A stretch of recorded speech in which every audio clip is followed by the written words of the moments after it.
전도 반대 질문에 담대한 마음으로 크게 답하세요. 반대 질문에 대한 대처법을 배워보는 전담마크 마지막 16번째 시간입니다. 그동안 여러 가지 반대 질문들을 다루어 보았는데요. 어떻게 많은 유익이 되셨나요? 바라기는 이 영상을 시청하는 여러분 모두가 전보다 더 부담 없이 전도의 현장에 뛰어들어 즐겁게 전도하게 되시기를 소망합니다.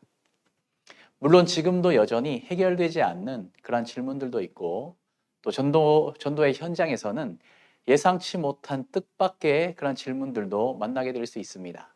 그러나 그것으로 낙심하거나 염려하지 마시고 성령의 도우심을 구하며 담대함을 얻으시기 바랍니다.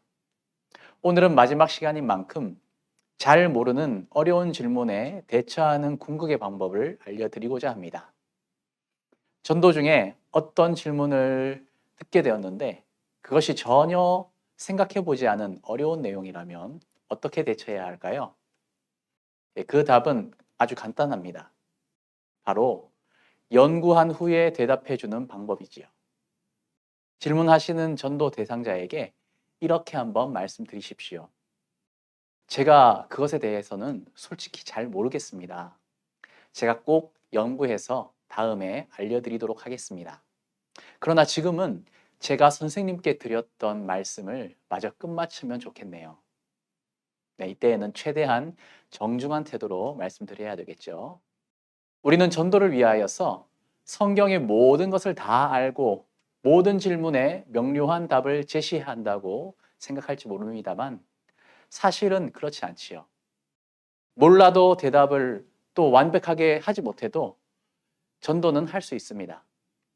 우리는 먼저 전도자는 과연 어떤 사람이어야 하는가를 생각해 보아야 하겠는데요. 먼저 잘못된 오해들을 살펴보도록 하겠습니다.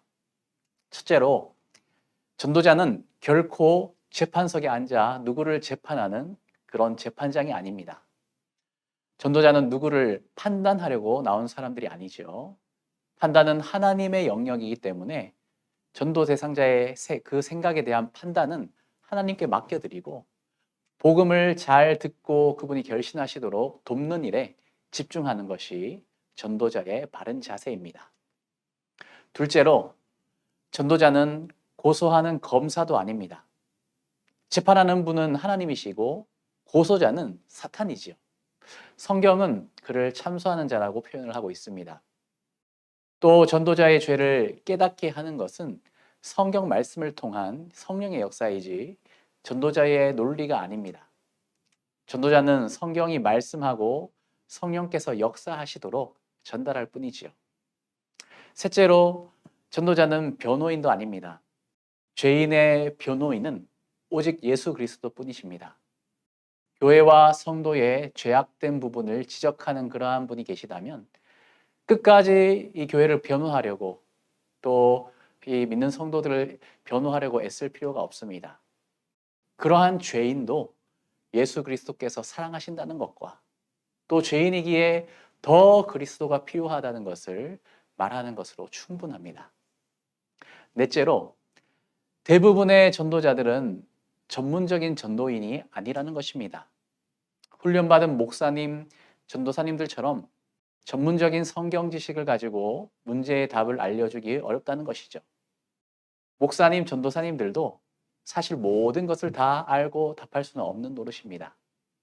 단지 질문에 적합한 답을 하기 위해서 양질의 자료를 어떻게 찾아보고 연구하는지 방법을 알기 때문에 시간이 적게 들 뿐이지요. 전문적 지식이 없는 전도자들이 반대 질문에 대한 모든 답을 외우고 다닐 필요는 없다는 것입니다. 알아올 것을 약속하고 훈련받은 전도인들에게 물어보아서 답을 전해주면 되는 것이죠. 자, 그렇다면 전도자는 어떤 사람이어야 하는가? 성경에 나와 있는 것처럼 증인의 역할을 다하면 되는 것입니다. 누가복음 24장에 이렇게 기록하지요. 너희는 이 모든 일의 증인이라. 볼지어다 내 아버지께서 약속하신 것을 너희에게 보내리니. 예수님께서 말씀하신 것이고요. 또 사도행전 1장 8절에 우리가 잘 아는 말씀이 있죠. 오직 성령이 너희에게 임하시면 너희가 권능을 받고 예루살렘과 온 유대와 사마리아와 땅끝까지 이르러 내 증인이 되리라. 증인이 되는 것을 이야기하셨고, 우리 제자들에게 전도할 때에 증인이 될 것을 지금 요구하고 계십니다. 예를 들자면 이런 것이죠. 당신이 어느 날 밤 버스 정류장에서 버스를 기다리는 중이라고 가정해 보겠습니다. 그런데 갑자기 검은색 승용차 한 대가 나타나서 정류장에 함께 서 있던 사람을 치고 빠르게 도망가 버렸습니다. 얼마 후에 경찰이 당신을 증인으로 법정에 세운 것이죠. 그러면 사람들이 무슨 일이 있었느냐고 물어볼 것입니다. 그러면 당신은 아마 어떤 승용차가 갑자기 나타나서 사람을 치고 달아났다고 말할 것입니다. 그런데 그때 검사가 그 승용차는 무슨 차이고 언제 만들어진 것입니까? 라고 묻는다면 아마도 당신은 잘 모르겠습니다. 그냥 검은색 차였습니다. 라고 말할 수 있을 것입니다. 그런데 다음에 검사가 좀 더 좀 세밀하게 그 차의 연식은 어떻게 되고 몇 기통입니까? 그때 차는 시속 몇 킬로미터였나요? 라고 물어본다면 어떻게 답하시겠습니까? 글쎄요. 연식, 기통 그런 것은 잘 모르겠고 새 차 같았습니다. 몇 킬로미터인지 정확하게 알 수는 없지만 아무튼 굉장히 빨랐습니다. 라고 그렇게 본대로 답할 수밖에 없겠죠. 이처럼 여러분이 알고 있는 것은 검은색 승용차가 나타나서 사람을 치고 달아났다는 사실 뿐입니다. 그 차에 대한 전문적인 지식이 없을 수 있지요. 그러나 그것이 여러분에게 전혀 부끄러운 일이 되지는 않습니다. 이와 같이 전도자는 재판장도 검사도 변호인도 또 전문가도 아닌 증인으로서 역할을 다하면 된다는 것입니다. 성경에 보면 딱 이러한 상황을 그리고 있는 장면이 있지요. 요한복음 9장입니다. 날 때부터 맹인된 사람이었던 한 사람이 예수님께서 그 눈에 진흙을 발라주시고 실로암에 가서 씻으라고 명령하셨는데 그대로 순종하였더니 태어나서 처음으로 눈을 떠서 앞을 보게 되었습니다. 그런데 바리새인들이 이 사람을 불러서 하나님께서는 죄인의 기도를 들으시지 않으심을 우리가 아는데 어찌하여 하나님이 죄인의 기도를 들으셨겠느냐 하면서 이 사람이 눈뜬 것이 원래부터 맹인이었다는 것을 믿지 않는 것이죠. 그리고 계속 신문을 합니다. 그러자 그는 이렇게 답합니다. 그 예수님이 죄인인지 내가 알지 못하지만 한 가지 확실한 것, 내가 아는 것은 내가 앞을 못 보았었는데 지금은 보게 되었다는 것이요. 네, 그의 부모를 불러서 또 묻지요. 그러니까 똑같은 대답을 합니다. 우리가 아는 것은 우리 아들이 장님으로 태어났으나 지금은 볼 수 있게 되었다는 것입니다. 어떻게 그가 보게 되었는지는 우리는 알 수 없습니다. 그가 장성하였으니 그에게 물어보십시오.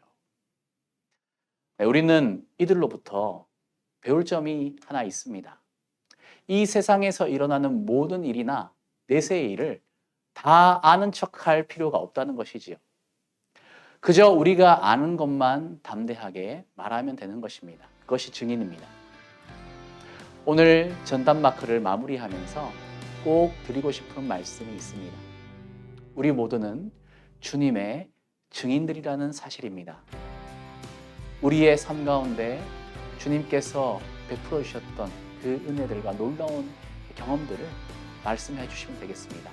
각자 다르게 경험한 하나님의 놀라우신 은혜와 구원의 기쁨을 진심을 다해 표현하고 전하시길 바랍니다. 이것이 전도를 방해하는 모든 반대 질문에 가장 강력한 답이 될 것입니다. 논리적으로 명료한 답을 내놓지 못하더라도 마음으로부터 우러나오는 기쁨과 또 평안이 질문한 사람들의 영혼에 큰 울림을 주게 될 것입니다. 그러므로 어떤 반대 질문을 마주하시더라도 직접 보고 듣고 체험한 하나님의 은혜를, 그 평안과 기쁨과 감격을 담대한 마음으로 크게 말하시길 바랍니다.